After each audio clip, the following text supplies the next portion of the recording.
Welcome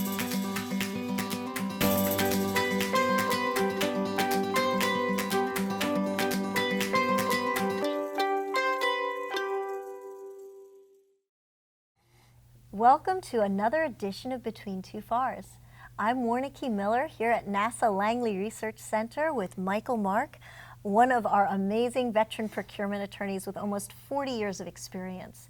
And today he's going to share with us some of the practical perspectives that an attorney can bring to R&D activities. You've got some great stories. Can you just share some of your experience with us today? Well, sure. I mean, R&D is interesting because, again, nobody really is sure where we're going or what we're going to be doing. And the lawyers tend to get in at the ground floor. And if you express interest to the engineers or scientists what they're doing, they will trip over themselves to show you everything. I know one of the things when I interviewed for my job here, NASA Langley was working on an airplane to fly over Mars. It was called ARES, A-R-E-S. And my question was, how do you fly an airplane at 8 millibars of surface pressure, which is basically what the pressure is at the surface of Mars? I was asked, how do you know that? I said, well, NASA has all these websites for all the landers, and it has a weather station, and it'll tell you what the weather is, and I happened to go and look. But when I got here, I was assigned that program, and so I went to the program people, and I said, my first question to you is, how do you fly an airplane at 8 millibars? And they said, oh, we've done it. We'll show you. We have the film. And what they had done was they'd taken it up in a balloon to 120,000 feet, which is about the same pressure. It had a camera on it, and it was folded up. It dropped, it unfolded, the tail came up. And they said, you see, it's a big wing with very large surface deflections, and it works fine. And sure enough, they would turn, and you could see that. So it was very interesting that they would show me that. And then when the actual model that was going to fly over Mars was built and it came in, I happened to run into the program manager. He says, hey, Ares is coming in, you want to see it? I said, sure. So I went, and then they had it in the truck, and they took the top of the crate off just to make sure everything was okay. So I got to see it. But one of the things they showed me after I had seen the film was, and here's our schedule, our Gantt chart showing it. And I'm looking at the Gantt chart, and it showed the last software build about 6 months after launch. And I said, do you know that it's showing 6 months after launch for your software build? And they looked and says, you're right, we need to work on that. So sometimes they're kind of so ingrained that they need that attorney's perspective that kind of sees the big picture, or sees the other things that... Right, and again, not being a scientist or engineer, not as focused on all of the gory details, sometimes you can see the big picture and say, wait a minute, that doesn't make a lot of sense. And they said, yeah, we need to work on that. Another one here at NASA was we have been working on quiet supersonic boom technology for a long time.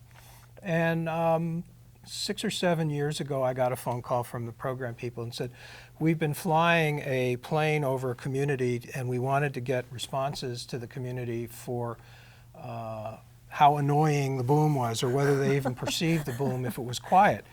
And we've not been getting responses, and we were wondering, is it possible to incentivize them, like by saying buying a gift card?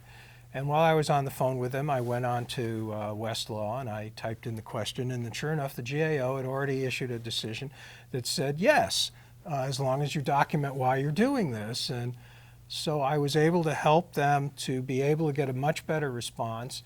And based on that, since then, that program has moved forward, and we're now in what's called the low boom flight demonstrator, which is the X-59 aircraft, which is in build. The program is sort of run here, but the build is being run out of Armstrong, and it will fly out of Armstrong. So it's kind of nice to be able to help them make that happen. Yeah, that's a really good example of how you want the creativity, because it was wonderful that they were thinking of ways to incentivize, but it's equally wonderful that they stopped and realized, hey, there may be a fiscal law issue here.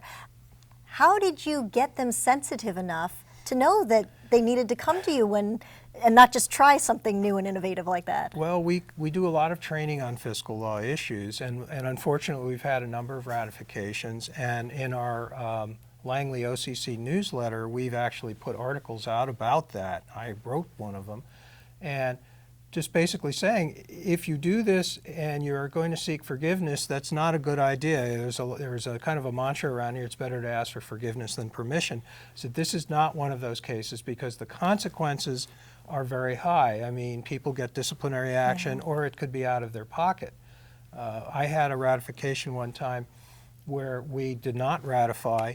It was a television set, and I was asked, so what do we do with the TV? And I said, give it to the person that bought it because it's theirs.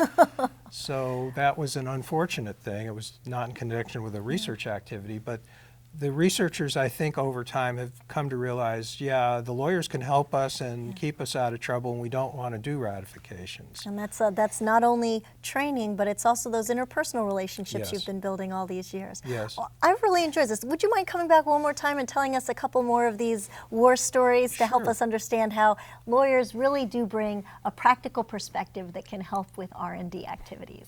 Join us again next time, Between Two FARS.